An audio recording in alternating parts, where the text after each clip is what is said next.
marijuana, the devil's harvest, the assassin of youth. Good kids quickly go bad. This was the portrayal of pot for nearly a century. Long touted as the smoke of hell, responsible for violent and psychotic behavior. Many researchers believe it to be relatively benign, yet it remains illicit and demonized in much of the world. Today, marijuana has never been more valuable or potent. Law enforcement fights it.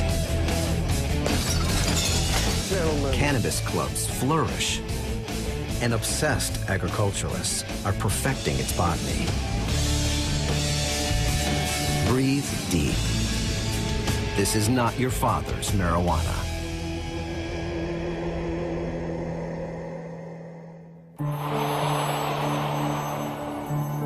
If a stranger walked up to you and poured pebble-like seeds in your hand,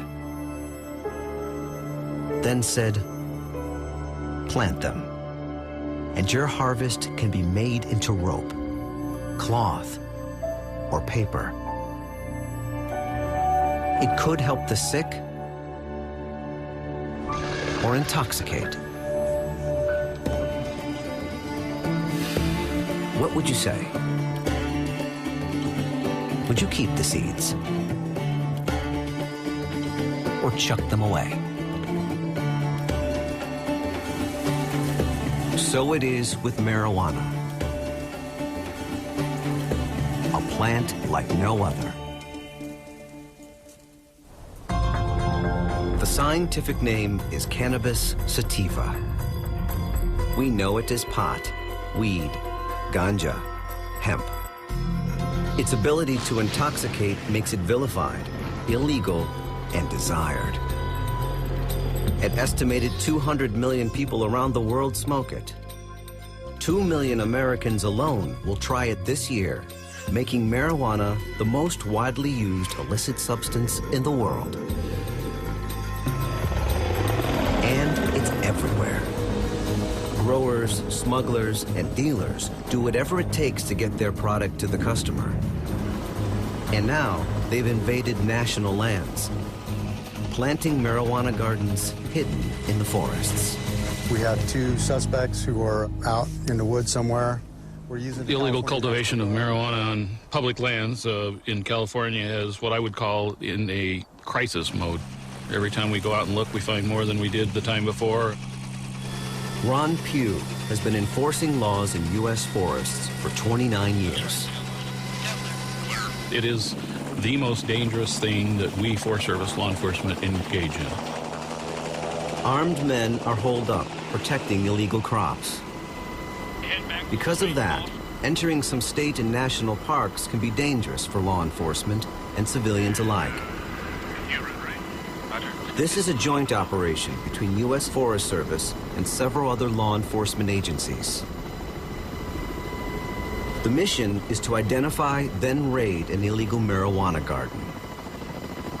An action that happened over 700 times in the last 2 years in California alone. The top of this ridgeline over here, we'll go over the top and then move. 10 o'clock. 10 o'clock, okay. He says, look straight down in the trees right down here. See the brown surface? Yeah. Okay, that's the garden. See the dead tree and all the sprouts? Yep, I see it exactly. See the water rings down below us? Yep, I see it. The other garden. Oh, yeah. We don't want to spend a lot of time here, No, though. we want to bug out of here. Okay, right back. Right there. See the shadow, shadow, shadow now. All right, we're out of here. The team must now plan an approach to raid the garden. It's a 3-hour covert hike over rugged terrain. Growers plant marijuana to make money, and there's a lot of money to be made. 20 years ago, much of the pot in the U.S. was smuggled in by people willing to risk it all. People like Todd Steele. The profile of people who smoke pot is basically everybody. Doctors smoke pot, attorneys smoke pot, real estate agents smoke pot, hippies smoke pot, and conservative people who go to church every single Sunday smoke pot too. Steele was a big-time pot smuggler. from buying 10, 15 pounds of pot to sell in high school, I started recognizing that I can buy 100 pounds of pot and 1,000 pounds of pot and a ton of pot and 20 tons of pot. A skilled sailor, he began to crew on sailboats, doing runs to Colombia. I just sort of worked my way up the ladder until I made all the right contacts, and by the time I was 17 years old, I was down in Colombia doing 20-ton loads. We were able to go down and make our business, and we weren't worried about whether it was legal or illegal. We were just down there to do business with a product that we thought was, you know, a wholesome way to make a living. By the time I was in my mid-20s, I really honestly had so much money I'd never bother counting it. I just knew I had enough. But the Todd Steele way of doing business, smuggling pot over international borders, is being challenged. Today, as borders tighten, the high seas smuggler might just as likely be a neighborhood grower. We've been working this guy for like 3 months now. He doesn't have a job, he doesn't go anywhere. He drives a black F450, and he also has a white Hummer. Obviously, the guy's been identified as a grower. Here in Florida, the U.S. Drug Enforcement Agency has busted over 750 homes in the past 9 months. Suburban homes converted into greenhouses, indoor growing operations known as grow-ops. It's a record year. The U.S. Drug Enforcement Agency has seen a significant rise in indoor marijuana cultivation within the last 5 years. In the state of Florida, such operations have increased so much that the state is now the top producer of marijuana nationwide. Behind a door, 44 plants are discovered. A moderate-sized grow worth about $150,000. Many gardens like this go undetected. Moreover, gardeners can now bypass Mother Nature. Weather and geography are no longer relevant. With all this control comes near-perfect plants. And with that perfection comes a stronger product. The psychoactive compound that alters one's consciousness is called tetrahydrocannabinol, THC. And today's marijuana can potentially have a lot of it. In the 60s and 70s, most marijuana had a THC content of only 3 to 4%. But now, cannabis can reach THC levels exceeding 20%. Indoor grows can produce 3 to 4 harvests a year, and a bigger harvest means more money. According to law enforcement, one plant averages about a pound of sellable marijuana. In the streets of Miami, this pound sells for $35,000 to $4,000. Take that pound to New York City, and it could easily cost you $7,000. In 2005, the U.S. State Department estimates nearly 10 million kilos of marijuana were produced indoors and out. Some assessments have it displacing corn as the leading cash crop in America. So as much as the U.S. Drug Enforcement Agency would like to see these operations go away, they're not. Everywhere around the world, this plant has its warriors. People who make a living from it, and activists who believe that criminal marijuana laws are wrong. This is Mark Emery, the Prince of Pot. We are at war with the DEA. We are at war with the U.S. Department of Justice. This is the largest global marijuana march in the world today with 250 cities. We've got possibly 20,000 people here today. He's an internationally famous crusader for pot legalization. We need to have a lot of pot. And we need to have millions and millions of people growing this pot. And we need to be able to make the governments waste lots of money tracking all this pot down so that no matter how much pot they burn, there's still lots of pot. That would be a good one. Now, Emery has agreed to take us to a place no television crew has been before. The largest indoor marijuana garden he's ever seen. Growers typically want to boast about their gardens to me, so they give me tours of their place. But this is more professional and more sophisticated than anything I've ever seen. Sam is very candid about what he's doing and what's going on his property. One $1,750,000 he spent to develop this. And normally that kind of investment simply isn't possible. Now he knows we're coming because there's a camera on us.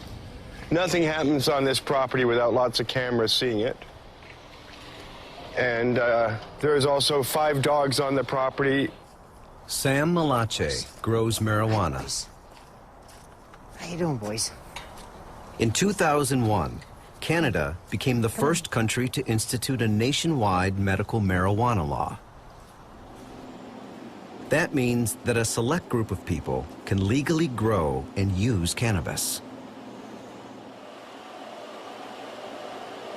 Malache is licensed to grow marijuana for himself and 2 other people. His grow house is a glimpse of what an industrialized marijuana operation could look like if it were to become legal. Here, a state-of-the-art hydroponic system fortifies 300 plants, allowing Malache to be a one-man environmental system. I never grew marijuana up until 6 years ago. Never grew it before in my life. Malache's grow-op exemplifies the sophistication that pot growers have achieved in both cultivation and cross-pollination, creating perfect plants. You got to enjoy being around sweethearts like this. I mean, you just have to be. They're beautiful women. That's what they are. They're beautiful women. You got to love them. You got to care for them. You got to nurture them. You got to watch them, be careful, be gentle with them. Got to treat them just like ladies. Cannabis is a weed. It grows easily in many environments, has few pests, and can quickly reach heights of over 6 meters. In just 3 to 4 months, a crop can be grown and harvested. These plants that you see right now, in about a week's time, they'll be going into what we call a flowering room. They'll go into their reproductive system of growing marijuana now. I like the highest THC content that I can. Malache is growing some of the strongest pot available today. The leaves and stems end up on the compost pile. These budding flowers are the prize, holding nearly 18% levels of psychoactive THC. This is a lot of pot for 3 people, but Malache insists he's manufacturing medicine, not pot to simply get you high. My objective here is to show people, educate them as to other alternatives for pain relief, not cures. Pain relief. A bad car accident left Malache in chronic pain. A bevy of prescribed painkillers took a toll on his liver. That's when he entered Health Canada's marijuana program, making his own medication, specifically THC-laced butter.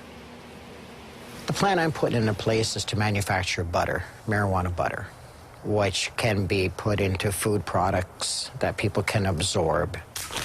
Then what we do here at the farm, once it's steamed and cured, this is what comes out. No leaf, no powder, just straight old butter. And from the butter, we end up making cookies, different types. There's butterscotch, different types of granola bars. This is used like any pure organic butter. THC. Depending on the amount of THC, it may have a slight earthy flavor of marijuana. In it, and marijuana, this is considered a medication now. I don't have pain. If I do, I'll have a cookie. Compare it. Now, what would people sooner want? Would they want the pills, or would they sooner have a cookie to get the same relief? Pretty unique stuff, and smells spectacular. Incredibly That's pungent and... That's all trichome. Yeah, that's a beautiful thing. By all accounts, Malache's plants are perfect. And perfect plants begin with perfect seeds. Search the internet and you'll find seed catalogs with hundreds of types of cannabis. BC Bud, Jock Horror, White Rhino, Wonder Woman, 4-Way, Afghan. These are just a few of the pure strains of today's pot. Combinations of cannabis for a body high or a head high. Cross-pollinated to meet specific growing conditions and THC levels. Like grapes for a vineyard, they're sold to connoisseur growers searching for the consummate plant.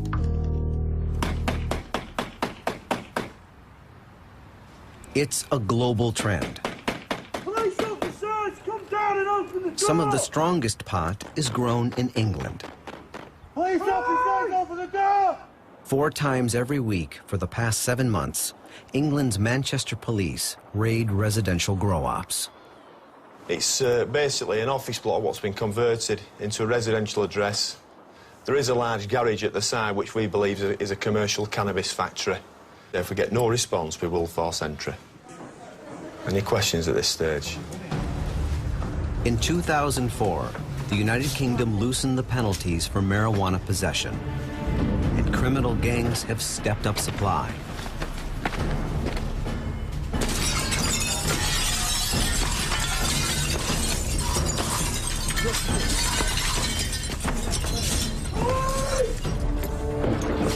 What drugs are on the premises, pal? The new weed of choice here is called skunk. In previous years, we had cannabis coming from traditional roots such as Afghanistan, Pakistan, and Morocco. We've got very much a picture now that's developing of homegrown cannabis, often referred to as skunk, which is more potent. In fact, it's between 30 and 50% more potent. Skunk is so strong, it's claimed to have brought on schizophrenia-like symptoms to some users. I'm not a scientist, nor do I suggest that I have a scientific knowledge, but any reading of the scientific journals, there is a common pattern emerging of a view that there is a direct correlation between long-term cannabis misuse and, of course, mental illness, schizophrenia being just one of the diseases. Again, you see, there's quite a bit in that bag there. That's the classic £10 street deal bag, which you most commonly find to have the buds carried in, which you'll find on the street. Right, here we go, boys.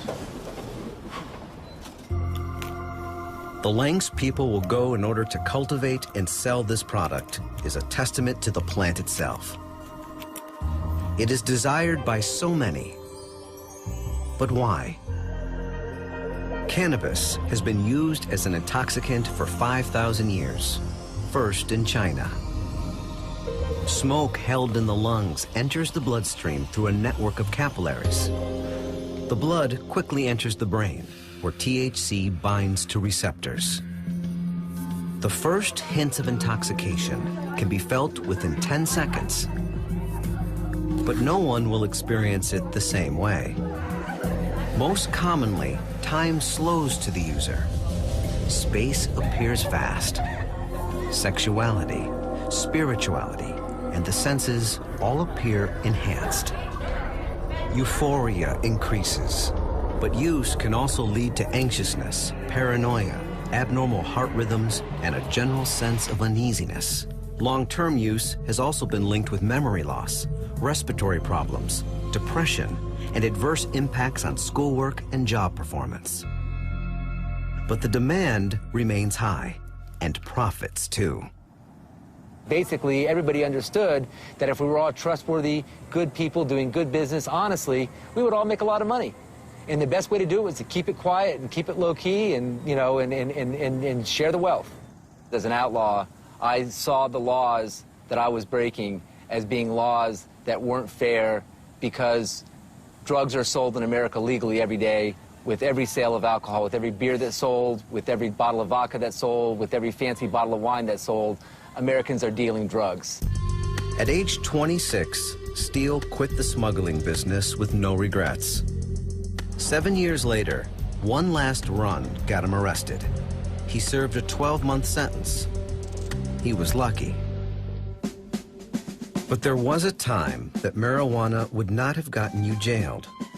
In colonial Virginia, many households grew cannabis for industrial purposes: rope, cloth, and paper. They called it hemp. Today in Virginia, 2 plants could get you 5 to 30 years imprisonment. The first U.S. law against marijuana use passed in Texas in 1914. Mexican immigrants escaping civil war poured over the border, bringing their local weed with them. Social conservatives rallied. By 1937, cannabis was illegal throughout America. Pot moved underground. In the 1970s, on the heels of the hippie era, President Jimmy Carter endorsed a nationwide decriminalization. But President Ronald Reagan agreed with conservative outcries that marijuana is probably the most dangerous drug in the world. And today, more arrests are being made and more narcotics are being seized than ever before. And America's first drug czar went after the marijuana business with unprecedented zeal and a blank check from the White House. Today, the U.S. Drug Enforcement Agency classifies marijuana alongside heroin as a Schedule I drug, meaning the harshest drug penalties apply and are enforced. U.S. law enforcement spends billions of dollars a year to combat it. Over 800,000 Americans were arrested last year because of it. Almost 90% of them for simple possession. These types of arrests, along with mandatory minimum sentences and 3 strikes you're out laws, have added to an already overburdened prison system. Now, a hugely controversial loophole is pitting state rights against U.S. federal government. They are medical marijuana laws. California was the first U.S. state to pass a medical marijuana law in 1996. The intent was to give relief to deathly ill patients, those suffering from advanced stages of HIV/AIDS and cancer. People like Robin Few. The doctor took one look at me. He said, "You have lymphoma." Within a couple hours, had me in the hospital, and within a few days, I was doing chemo.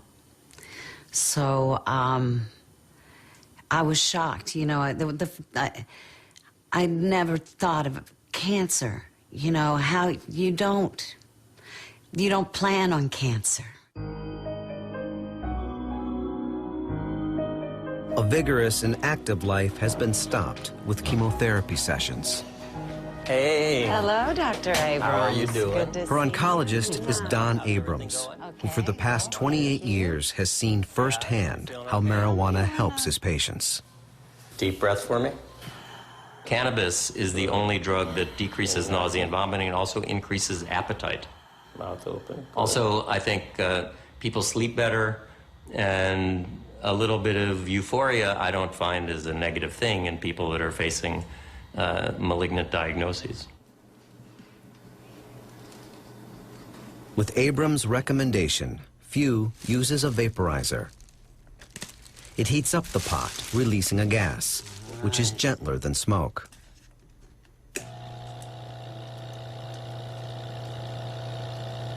But the best part is yet to come.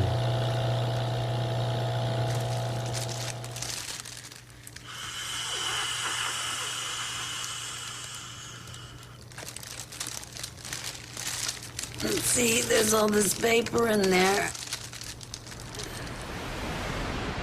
Takes a little while, can sit around and smoke on this baggie for a little while.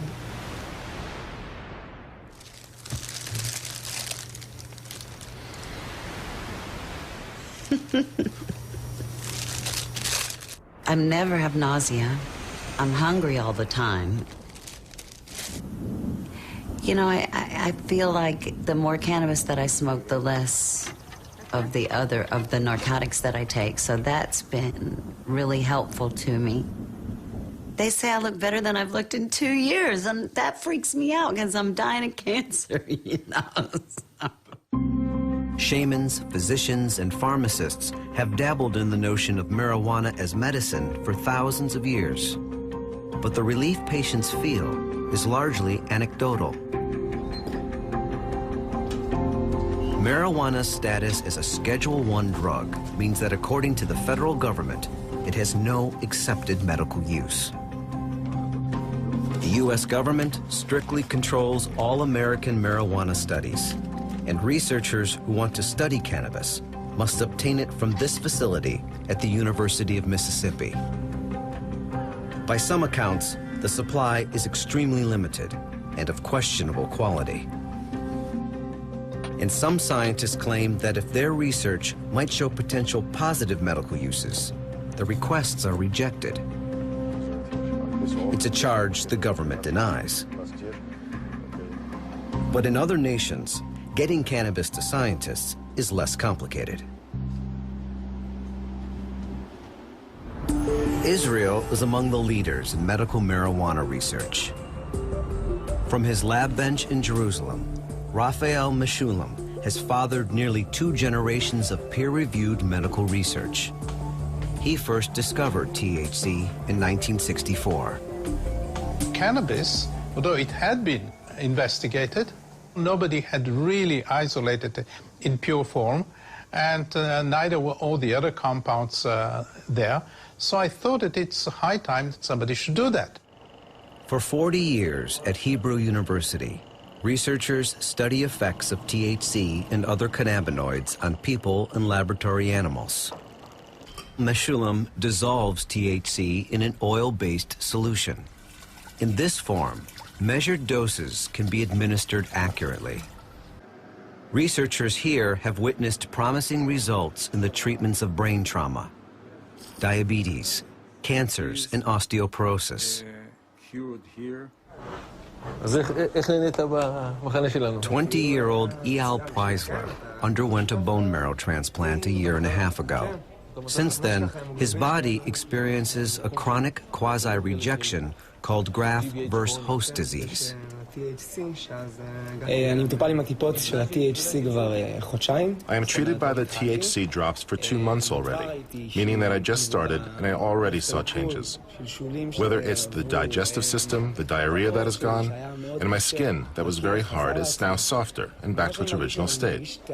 My appetite is back. It really increased the appetite, and I actually gained 4 kilos in the past 2 months. I need to gain a lot more weight to get back to where I was. Each dose that Eyal takes is as measured as any prescribed medicine. Most marijuana taken as medicine in America is not. Medical marijuana in the States means use of marijuana against diseases. Now, from my point of view, medical marijuana is not well defined. It should be better defined. If you take aspirin, you want to take 500 milligrams of aspirin. You don't want to say, well, I don't know how much I'm getting, 20 milligrams or 2 grams. I don't see any difference why one should have a different attitude when working with marijuana. And if marijuana can have anything between 2% and 20% THC, I don't think that this is the right way to do it. American medical marijuana laws are not well defined. Advocates say that today in California, there are more than 200,000 physician-sanctioned pot smokers and nearly 300 dispensaries. U.S. federal law enforcement believes this creates an atmosphere of overly permissive use and quasi-legalization. How you doing today? Pretty good. Yourself? Good, thanks. I was looking for something that could help me with sleeping. Okay, well, you'd want to go with your most indica, and these are our 3 high grades. Which one would you recommend? I like to go for buds and less stem, so I'd go with that nice one right there. Okay. $150 and a brief examination could get you a physician's recommendation for medical marijuana in California. All right. You're all set. Have a great day. Cards and documents are issued to the sick. Okay, so this is the referral. And not so sick. Well, I broke a finger a long time ago. About a 1,200-pound log fell on it while railroad tie. While your card is printing, I'm going to give you this. This is your cultivation certificate, sir. If you choose to grow a garden, be sure to post a copy of that in plain sight in front of your garden. And most importantly, right next to it, copy of doctor's note. The medical use laws change from county to county and from town to town. In California's Bay Area, Oakland is perhaps the most tolerant. Here in the shadow of City Hall is a 9-square-block area newly dubbed as Oaksterdam. Richard Lee is affectionately known as the mayor of Oaksterdam. Hey, guys. Hey, Carl. A broken back left him in a wheelchair 18 years ago. He uses and advocates medical marijuana, seeing it as more than just medicine for the body. Won their first softball game this last week. Yeah, he's our star shortstop, right? We saw this area of Oakland that needed revitalization. Just very run down, a lot of empty storefronts. And so we saw that the cannabis industry, the cannabis businesses could work in this area and help improve it and bring economy back to the area. According to Lee, the gross sales of medical marijuana in Oaksterdam were over $24 million in 2003, meaning nearly $3 million in sales tax would have been added to city coffers. But under U.S. federal law, the growing, selling, and use of marijuana is illegal, and federal law trumps state and local laws. So despite widespread popularity, there is still a conflict. DEA does not make the laws. We do not make the laws. We enforce the laws. Javier Peña is a 24-year veteran in the war against drugs. He's in charge of the DEA's San Francisco Field Division. Any form of marijuana selling, growing, possessing, cultivating, whatever you want to do, it is very simple. Under federal law, it is all illegal. Well, they have closed down quite a few clubs, and it has been somewhat of a setback, a counterattack, but I think we're holding strong, and that time, will win out. We don't go after the terminally ill, the person out there that's sick, dying. We don't go after that. We don't go after the guy who's smoking out in the street corner. We go after the organizations that are supplying this illegal narcotics. And that includes dispensaries. To help people stay out of trouble with authorities, Lee invented Oaksterdam University. The first classes you will be required to take are politics and legal issues. Wait a second. Hey, are you a cop? Hey, what the hell? Stand up. Hey, man. Under arrest. Is this entrapment? We have lawyers come in and talk about what the laws are and aren't. How you doing, ma'am? Oh, hi. You're high? Profiling is entirely legal, okay? There's nothing you can do about it. There's nothing I can do about it. Then we move on to cooking, hash making, bud tending. Just above those nodes, you cut at a 45-degree angle. We have a cannabusiness to learn how to start a dispensary or production facility. Lee's business may all be illegal according to the feds, but some Oakland elected officials and citizens believe Oaksterdam is working. What's up, dude? How you doing? We pay payroll taxes, health insurance for employees, everything that other businesses do. Head on, man. Head on back. We have a very good relationship with the other merchants. They know that we bring in a lot of business. We create a lot of traffic. So what are you looking for today? Okay. We've got our hashes on the front page. Second page is our medium grade and low grade 1-star. Our $11 puppy bag. We also have high grades on the back page, 44 for an eighth. Champagne's our best in the house today. Anything else for you? That's it. Okay. Thanks, man. Have a good night. Since they've allowed us to be able to have a marijuana card and purchase marijuana from a safe environment, it's really helped rather than trying to purchase marijuana out on the streets and where it's really hectic and it's dangerous. I mean, you're terrified from the people that you purchase it from because you don't really know them off the streets, and you have to deal with the situation if you get caught with the police and that kind of thing. So this has made it much more convenient and civilized. 3 high grades. Being prosecuted or being investigated by federal government is always a concern. I can help. Who's next? For me, it's worth it to be involved and hopefully be helping Oakland patients as much as possible. Papers in there for you? It's worth the risk for me. Since 1996, 11 other American states have passed similar compassionate use laws. This trend has changed the business of marijuana in America. The heartland of pot cultivation is upstate California, in the Emerald Triangle of Humboldt, Mendocino, and Trinity counties. California grows more pot than any other state in America, with a reputation for superior quality. And the revenues far outpace the California wine industry. This is where hippie growers took root decades ago, subverting the law and supplying weed to America. A marijuana farmer has invited us to his plot, a rare opportunity. The growers here remain highly secretive and suspicious of any strangers. There is too much at risk. Federal agents can seize crops. Patch pirates can steal them. Loss of freedom, loss of profits. We've agreed to hide this farmer's identity. I've been growing weed since '79, that's 30 years. Oh, it's great. It's turned me into a farmer. This does not appear like a farm in the traditional sense. There are no clear cultivated rows, no wide vistas, no heavy machinery.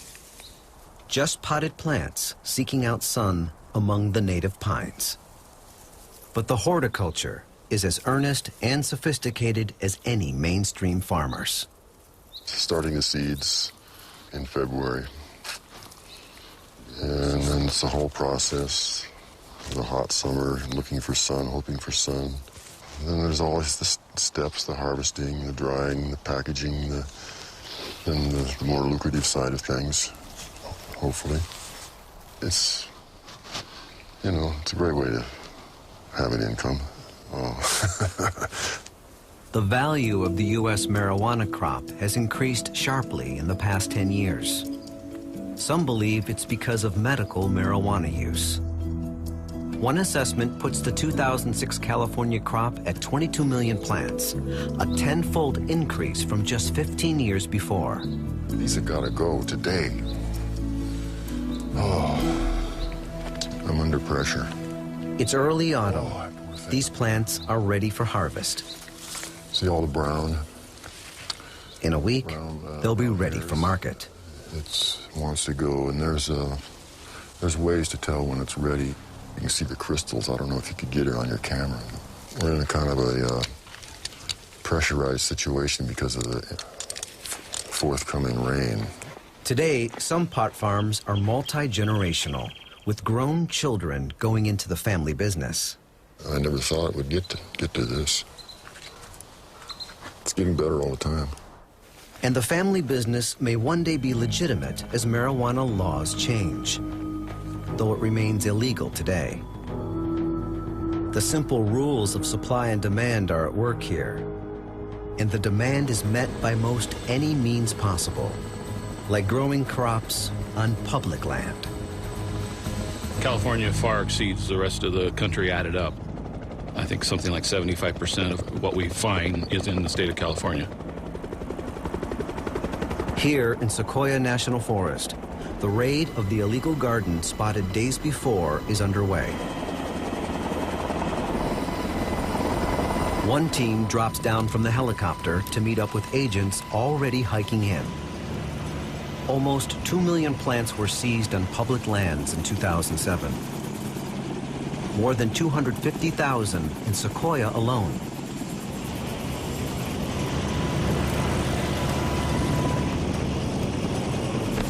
The terrain is rugged and steep. Footing is difficult. And they never know what they may encounter. Could be anywhere from 2 to 4 people, depending on how big the site is. You know, we definitely got to be careful with these guys. They're usually armed and dangerous. After about 100 meters, the team comes to the clearing. There is a newly planted plot, which is a good thing. I'm going to say a week to 2 weeks at the most. You come back here 3 months from now, if we hadn't come in like this, these plants would be 4 or 5 foot tall, maybe. 4 months from now, they'd be 6 foot tall, budded out. This place would be trashed. This is one of 6 plots in this particular cultivation site. Nearly 4,700 young plants are growing in these 6 plots. If they reach maturity, these seedlings may have yielded over 2 tons of marijuana. The gardeners have fled, but the damage is done. A cleared forest, irrigation tubing, terraced land, and toxic illegal fertilizers add up to an environmental tragedy. This isn't about drugs for us. This is about an incredible amount of resource, environmental damage that's going on. That is, if the average citizen saw what we see on a daily basis, they would be outraged as we are. The Forest Service does its best, but most sites go unrestored due to a lack of resources.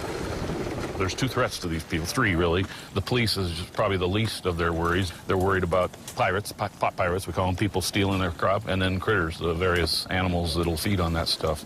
Growers operate on a simple principle. They plant 5 gardens. 2 will get seized.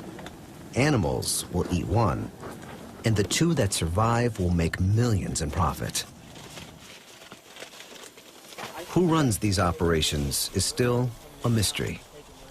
The logical assumption is, since most of the growers are coming from Mexico, that's where the money's going back to. We do have some intelligence that takes us there, but for the most part, I'd have to say we don't know. The U.S. Forest Service estimates that there are at least 3,000 armed foreign nationals growing marijuana on public lands in California alone. Was there any firearms in here? The public threat here is real. Hikers are warned to be on the lookout for men potentially armed and dangerous. We're talking about a very systematic, organized criminal activity being conducted throughout the West Coast anyway, on our public lands, by organized crime. These folks almost all are armed, and it's very real danger. We had 5 fatalities last year in the state of California, so it's an extreme public safety issue. The growers here in Sequoia are brazen. The Emerald Triangle farmers feel these gardens draw too much unwanted federal attention to their operations. But they both make profits. They both take risks. There seems to be no end in sight. American laws force the casual and habitual pot user alike to be careful. Depending on the circumstances and where one is caught with marijuana, one could receive a slap on the wrist or serious jail time. In Canada, it's illegal too, but the laws are less severely enforced. Here in Vancouver, British Columbia, Mark Emery is creating his vision of a pot lover's utopia, a place wholly devoted to a pot-smoking way of life, and something he'd like to see worldwide. The selection has really increased here. According to the UN, Canada has the highest number of pot smokers in the industrialized world, and Vancouver is the center. Kosher salt, best thing, use a few cents worth of that, 3 cents worth of isopropyl alcohol, and about 3 cents worth of salt. And it takes the grit and resin off this bung within 5 seconds. Emery can be found in this 4-story emporium, a wonderland that sells everything a pothead would ever need, except the pot. Thank you, sir. Everything in this store is about cannabis. Every single hat, thing, wallet, every book about marijuana that's currently available we like to have. We have many people we know who have 15 to 20 different bongs because they're works of art. They're all handmade. This is kind of a mecca. This is where people come to kind of hopefully steal our ideas. Upstairs, for $5 Canadian, patrons bring their own stash to the cannabis version of a cocktail lounge. Hello again. I cleaned my bong especially for this occasion. So, but plus, there's some very killer bud in here. So here we go. Almost. If I were a person who had never had marijuana before, how would you describe the effect of getting high today? So relaxed. comfortable. I think if you're straight and unhappy, you should look at the pot people. I think we set a good example for ourselves. But here's the cool thing about pot. How you're perceiving it in your head is changing. So I guess if a straight person would come and go, what the heck is going on here? It's Sunday. And it's like better than any other environment, right? And anybody can come here. And yet people love to do that. They had the hippie cafe, but then the cops came and said, you can't do this anymore. And it just was over. And so he hit the ground. And you know, my bong was here. I know my memory, you know. Ah, there it is. Downstairs in Emery's cannabis empire is Pot TV. People of Pot TV land. A website devoted to marijuana growers, users, and activists. The magazine Cannabis Culture, with a monthly circulation 40,000 strong, is his flagship. Okay, good. Okay, great. The glossy magazine promotes what is close to Emery's heart. Beautiful buds and beautiful women. This doesn't seem like a normal day at the office for most of us.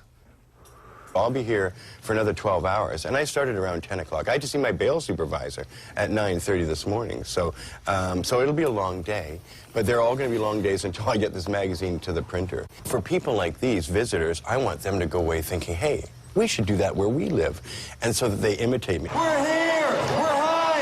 Get used to it! Emery has funded his global activism by selling marijuana seeds internationally over the internet, reportedly making millions of dollars. He says he's paid taxes on every penny. I have sold millions of seeds. Millions of seeds. And I had a very good reason for selling those seeds. I wanted to defeat the U.S. government's war on drugs. We did raise a lot of money, and then we gave it all away, including to over $1 million to people in the United States, as well as millions in Canada and around the world to subsidize a mass movement to try and get marijuana legalized. Many nations tolerate recreational marijuana use. Most famously, in 1976, the Netherlands stopped enforcing bans on the possession and sale of small amounts of pot. Spain, Italy, Portugal, and Belgium also adopted more tolerant stances. But in January of '09, the UK plans on tightening their marijuana laws. And under U.S. federal law, there is no difference between selling a seed or selling pot. And this is why Emery is among America's most wanted. The government wants him extradited, but Canada will not oblige. If extradited to the U.S., Emery could face years in a federal prison. Excellent. I'm flattered to be thought of so highly by the U.S. Justice Department that they would use such hyperbole and describe me as a villain. I have returned. The worldview of marijuana remains controversial. I'm not proud of the fact that I broke laws in my country. I was in a business selling a substance that is the same as alcohol. And I would like personally to be able to live with pride that what I do is not something I should be ashamed of. As long as there's trafficking organizations working out there, marijuana, coke, heroin, meth, we're going to go after them. Life seems to be very complicated in every place of the world. Most of us are anxious from time to time. Most of us are depressed from time to time. We want to change that. And in many cases, such a change can be brought forward by cannabis. So that's why people use it. That's all. One thing is certain.